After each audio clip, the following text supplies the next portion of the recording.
मानवता का संदेश देने वाले तथागत भगवान बुद्ध हमारी हजारों साल की गुलामी को तोड़कर हमारे जीवन में विकास का रास्ता बनाने वाले डॉक्टर बाबा साहेब अम्बेडकर जी, संत गुरु रविदास जी, संत गाडगे जी, ज्योतिबा फूले जी, सावित्रीबाई फूले जी, फातिमा शेख जी, नारायणा गुरु जी, डॉक्टर बाबा साहेब अम्बेडकर जी, माता रमाबाई जी, जगदेव बाबू कुशवाहा जी, रामस्वरूप वर्मा जी, ललित सिंह यादव जी, मान्यवर कांसीराम साहब, बुद्धप्रिय मौर्य जी और तमाम समाज के महापुरुषों के चरणों में नमन करते हुए आदरणीय भिक्खु संघ, मंच पे बैठे सभी अतिथिगण, नेतागण और सारे मेरे साथियों, उपासक उपासिकाओं, सभी को क्रांतिकारी जय भीम, विनम्र नमो बुधाय। साथियों, बहुत सारी बातें हमारे अनेकों साथियों ने कही, लेकिन मैं एक बात आपसे पूछना चाहता हूं। ये 9वां राष्ट्रीय बौद्ध सम्मेलन है और इससे पहले मैं समझता हूं हजारों प्रोग्राम पूरे भारतवर्ष में बहुजन समाज के लोगों ने, अंबेडकरवादियों ने हजार प्रोग्राम पूरे देश में किए हैं और उन हजारों प्रोग्रामों को करने में हजारों करोड़ रुपए अब तक खर्च हो गए होंगे। बाबा साहेब के दिए रिजर्वेशन से हजारों लोग राज्यों के अंदर मंत्री बने, विधायक बने, केंद्र के अंदर सैकड़ों मंत्री बने, मुख्यमंत्री बने, यहां तक राष्ट्रपति बने। लेकिन मैं एक सवाल आप सबसे पूछना चाहता हूं, जो मंच पे बैठे हुए उनसे भी पूछना चाहता हूं और जो नीचे बैठे हुए उनसे भी पूछना चाहता हूं, जो अकेले डॉक्टर बाबा साहेब अम्बेडकर हमें और आपको सबको देकर चले गए, क्या हमारे सारे विधायक मंत्री मिलकर भी उसको बचा के रख पाए जो डॉक्टर बाबा साहेब अम्बेडकर ने दिया, या वो गंवा दिया ना? तो हमने पाया क्या? डॉक्टर बाबा साहेब अम्बेडकर जी ने अपने 5 में से 4 बच्चे गंवा दिए, अपनी जवान पत्नी माता रमाबाई को गंवा दिया, अपना पूरा जीवन जलाकर हमारे जीवन में प्रकाश देकर गए, पढ़ने का रास्ता बनाकर गए, रिजर्वेशन के माध्यम से नौकरी का रास्ता बनाकर गए, राजनीति में रास्ते खोलकर हमें विधायक, मंत्री, मुख्यमंत्री, राष्ट्रपति बनाने का रास्ता बनाकर गए। लेकिन आज की सरकारों ने देश की सारी सार्वजनिक उपक्रम की कंपनियों को बेच डाला, रेलवेज को आधा से ज्यादा प्राइवेटाइज कर दिया, आधे से ज्यादा बैंक बेच दिए, आधे से ज्यादा इंश्योरेंस कंपनियां बेच दी, एयर इंडिया बेच दिया, एयरपोर्ट बेच दिए, देश के बंदरगाह बेच दिए, बाल्को बेच दिया, नाल्को बेच दिया, गैस कंपनियां बेच दी, पेट्रोलियम कंपनियां बेच दी। जहां लाखों लाख लोगों को रोजगार मिल जाया करता था, वो लाखों लाख रोजगार देने वाली कंपनी भारत की सरकारों ने बेच दी और बड़े मुश्किल से हमारे लोग पढ़ लिख कर बाबा साहेब के रिजर्वेशन से नौकरियों में आए थे। एक मध्यम वर्ग बना था, उस मध्यम वर्ग के चंदे से बाम सेफ चलता था, उस मध्यम वर्ग के चंदे से हमारे सारे संगठनों के प्रोग्राम होते थे। आज वो मध्यम वर्ग खत्म होता जा रहा है। मैं पूरे देश में जहां भी जाता हूं, इतने लोग या तो बेरोजगार जवान लड़के मिलते हैं या फिर बुजुर्ग, रिटायर्ड नौकरी से रिटायर्ड बुजुर्ग मिलते हैं। नौकरियां मिल नहीं रही हैं और शिक्षा को इतना महंगा कर दिया कि हमारे हाथ से शिक्षा भी छिन गई है। ऐसे में क्या इस बात पे चर्चा नहीं होनी चाहिए कि अब हमारे आगे का रास्ता क्या बने, हमारे आने वाले बच्चों का भविष्य कैसे सुरक्षित हो? क्या पैसे के अभाव में हमारे लोग अपने बच्चों की पढ़ाई को छुटवा नहीं देंगे? जब रोजगार नहीं होगा, नौकरियां नहीं होंगी, इतना पैसा हमारे लोगों के पास नहीं है कि अपने खुद के बिजनेस शुरू कर ले।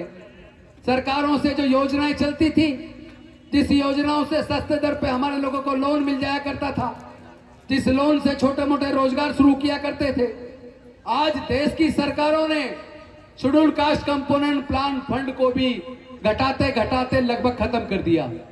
सूर ड्राइव सब प्लान का भी फंड लगातार घटाते घटाते खत्म कर दिया।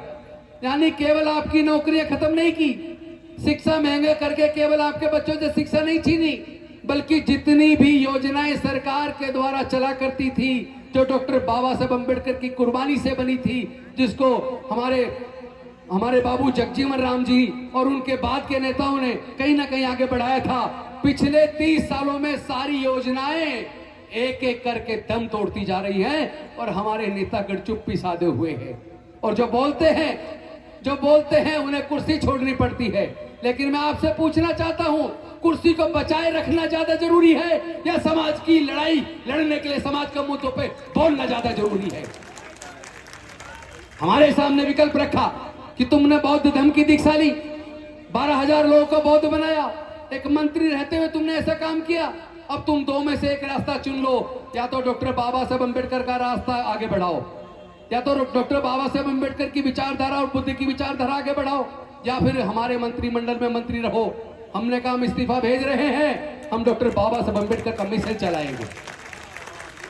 हमने कहा था तुम तमाम तरह की योजनाओं की बात करते हो, लेकिन मैं पूछना चाहता हूं, जितना 12वीं के बाद की एजुकेशन है, higher education, engineering college, medical college, law college, management college, architect college और तमाम वो प्रोफेशनल कोर्सेज जहां से लोगों के रोजगार के साधन बनते हैं, वहां तो एक एक डिग्री करने के लिए 10 लाख से 40 लाख तक रुपया चाहिए। हमारे लोगों के पास तो 99% के पास, SC ST OBC माइनॉरिटी के पास 99% लोगों के पास 10 लाख से 40 लाख रुपया खर्च करके एक डिग्री कराने का पैसा नहीं है। पढ़ाई छूट रही है हमारे युवाओं की, नौकरियां मिल नहीं रही है, आगे का बढ़ने का रास्ता बंद हो रहा है और हम केवल नकली राजनीति करते रहे, छोटे मोटे मंत्री MLA MP बन जाए, उससे क्या हासिल हो जाएगा? कुछ हासिल होने वाला नहीं है साथियों। इस लड़ाई को लड़ना पड़ेगा और ये लड़ाई कुर्बानी मांग रही है, ये लड़ाई कुर्बानी मांग रही है। आप एक बात याद रखो, इस अंधविश्वास पाखंडवाद ने पूरे देश को डुबो दिया और उसमें SC ST OBC और माइनॉरिटी के लोग ज्यादा डूब गए। मैं पूछना चाहता हूं, क्या लोग अपने घर पे नहाते नहीं है? क्या पूरे देश के अंदर नदियां नहीं है? क्या नदियों के अंदर हमारे लोग कितना वहीं से खेती करते, पानी लेकर वहीं पे नहा लेते, वहीं पे अपने भैंसों को चराते? क्या मिल गया? क्या तरक्की मिल गई इससे? मतलब अंधे होकर पूरा सरकार ऐसे महिमा मंडन करने में लगी है। अगर इतना ही अच्छा तुम्हारा धर्म है तो पूरे दुनिया में क्यों नहीं फैला? पूरे दुनिया में क्यों नहीं फैला? लेकिन बुद्ध का धर्म पूरे दुनिया में फैल गया, बिना पैसे के, बिना किसी लालच के। दूसरे लोगों पर आरोप लगता है, ईसाइयों पर, मुस्लिमों पर आरोप लगता है, वो लालच देकर अपने धर्म को फैला रहे हैं। लेकिन मैं आप सबसे पूछना चाहता हूं, क्या बौद्ध धर्म को फैलाने के लिए किसी ने कभी कोई लालच दिया? अरे जिसमें अच्छाई होगी, जिसमें मानव कल्याण की भावना होगी, जिसने पूरे दुनिया को मानवता और शांति का संदेश दिया, जिसमें समता, स्वतंत्रता, बंधुता, न्याय, प्रज्ञा, शील, करुणा और मैत्री का भाव है, जिसमें लोगों के आगे बढ़ने का रास्ता है, जिसमें पाखंडवाद, अंधविश्वास के लिए कोई जगह नहीं है, जो वैज्ञानिक दृष्टिकोण से चलता है, वो बुद्ध का धम्म मानव मात्र के लिए कल्याणकारी है, अपनी अच्छाई के वजह से बढ़ रहा है। मैं कहना चाहता हूं बनते सुमित रतन जी, इस बौद्ध धम्म के कारवां को तेजी से आगे बढ़ाने की जरूरत है। आज आपको शायद पता ना हो, पटना के बौद्ध गया के अंदर जो महाबोधि टेम्पल है, जहां पे तथागत बुद्ध को ज्ञान की प्राप्ति हुई थी, उसको चलाने के लिए जो मैनेजमेंट कमेटी है, उसके लिए एक BP एक्ट है, BP एक्ट। उस एक्ट के तहत मैनेजमेंट कमेटी में आधे सदस्य बौद्ध होते हैं, लेकिन आधे सदस्य पंडे होते हैं, ब्राह्मण होते हैं। आपने क्या कभी देखा किसी क्रिश्चियन के चर्च को मैनेज करने के लिए मैनेजमेंट कमेटी में क्रिश्चियन से अलग किसी और दूसरे धर्म का आदमी हो? आपने देखा किसी मस्जिद को चलाने के लिए मैनेजमेंट कमेटी के अंदर मुस्लिम से अलग किसी और धर्म का आदमी हो? आपने कभी देखा किसी गुरुद्वारे के अंदर सिखों से अलग किसी दूसरे धर्म का आदमी मैनेजमेंट कमेटी में हो? आपने कभी देखा किसी हिंदू मंदिर के अंदर उसका संचालन करने के लिए किसी दूसरे धर्म के हो? तो फिर बौद्धों का आस्था का केंद्र, जहां तथागत बुद्ध को ज्ञान की प्राप्ति हुई, उस महाबोधि टेम्पल को चलाने के लिए मैनेजमेंट कमेटी में बौद्धों से अलग आधे हिंदू क्यों रखे? उस एक्ट को खत्म किया जाए, इसके लिए बहुत बड़ा आंदोलन चल रहा है। पटना के अंदर रैली की हम गए थे और इस वक्त वहां पे भूख हड़ताल चल रही है बौद्ध गया के अंदर। भूख हड़ताल चल रही है। अभी पूरे 1 महीने पूरे बिहार में रथ यात्रा निकाल के लोगों को जागरूक किया गया और वहां लोग बहुत बड़ी मात्रा में लोग भूख हड़ताल पे बैठे हैं। मैं आप सबसे निवेदन करता हूं, आप सब लोग मुल्क के पूरे देश के लोगों को, आप लोग कहते हैं कि हम बौद्ध हैं, बौद्ध विचारधारा को मानते हैं, तो क्या आप ये नहीं मानते कि बौद्धों की आस्था का केंद्र महाबोधि टेम्पल वो मुक्त होना चाहिए, ब्राह्मणों से मुक्त होना चाहिए, पूरी तरीके से बौद्धों के हाथ में आना चाहिए? क्या आप तैयार हैं? इस लड़ाई को लड़ना पड़ेगा। आप समझिए, हमारे साथी, हमारे बौद्ध भिक्षु और समाज के लोग, बौद्ध लोग वहां भूख हड़ताल पे बैठे हैं। क्या हमें और आपको सबको उनका साथ देना चाहिए कि नहीं देना चाहिए? हम इस लड़ाई को लड़ेंगे। मैं खुद अब 2-3 दिन के बाद बौद्ध गया जाने वाला हूं। इस लड़ाई को तेज करेंगे। हम जानते हैं ये लड़ाई कुर्बानी मांग रही है, हम कुर्बानी देने के लिए तैयार हैं, लेकिन अपनी आस्था के, तुम्हारी आस्था आस्था है, हमारी आस्था की कोई कदर नहीं है।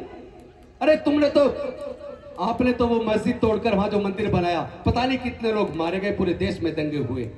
मतलब तुम्हारी आस्था आस्था है, हमारी आस्था आस्था नहीं है। हमारे बौद्ध मंदिर के अंदर ब्राह्मणों का क्या काम? उसके अंदर केवल बौद्ध पुजारी होने चाहिए, केवल बौद्ध होने चाहिए। इस लड़ाई को हम तेज करेंगे। और साथियों, मैं भंते सुमित रतन जी को बधाई देता हूं इस 9वें बौद्ध सम्मेलन के लिए, लेकिन साथ ही साथ निवेदन करता हूं कि यह सम्मेलन तो जारी रहे, लेकिन बौद्ध बनना नाम मात्र का बौद्ध मत बनिए। 22 प्रतिज्ञाएं लेने से, बौद्ध धर्म की दीक्षा लेने से काम नहीं चलेगा। बुद्ध की विचारधारा में वो आत्मसात करने से, अपने आचरण में उतारने से काम चलेगा। आप बौद्ध भी बने और आप अंधविश्वास पाखंडवाद भी माने, आप फिर वो फेरे भी करवाएंगे, आप बच्चे का नामकरण भी उसको बुला के करवाएंगे। ये दोहरी नीति नहीं चलेगी। इसी की वजह से बौद्ध धर्म का ह्रास हुआ है, इसी की वजह से हम लोग, हमारा पतन हो रहा है, इसी की वजह से हम पिछड़ रहे हैं, इसी की वजह से हमारा सब कुछ छिनता जा रहा है। अगर हम लोग प्योर बौद्ध बन जाए और बुद्ध की विचारधारा को आत्मसात करें, अपने आचरण में उतारें, तो निश्चित तौर पर हमारा, आपका सबका कल्याण होगा और भारत आगे बढ़ेगा। क्योंकि डॉक्टर बाबा साहेब अम्बेडकर जी ने 25 नवंबर 1949 को अपने भाषण में कहा था, उन्होंने कहा था कि जिस दिन देश के लोग धर्म को देश से ऊपर मान लेंगे, उस दिन देश तबाह हो जाएगा, लोग गुलाम हो जाएंगे। आज भारत को सरकारें खुद गुलामी की तरफ लेके जा रही है। आपकी पढ़ाई का खर्च नहीं बढ़ाएंगे, आपके बच्चों की हायर एजुकेशन की फीस माफ नहीं करेंगे, आपके बच्चों को वजीफा नहीं देंगे, लेकिन मंदिर के लिए हजारों करोड़, और ये अदर कुंभ, फलाना कुंभ, ढिगड़ा कुंभ, उसके लिए हजारों करोड़ लगा देंगे। अरे हम लोग मेहनत कश लोग हैं, अपनी कमाई से खाते हैं, मेहनत करके कमाते हैं। इस मिशन को मजबूत कीजिए, अंधविश्वास पाखंडवाद को त्याग दीजिए, निश्चित तौर पे आपका विकास होगा। इन्हीं शब्दों के साथ मैं अपनी वाणी को विराम देता हूं, चूंकि और भी कई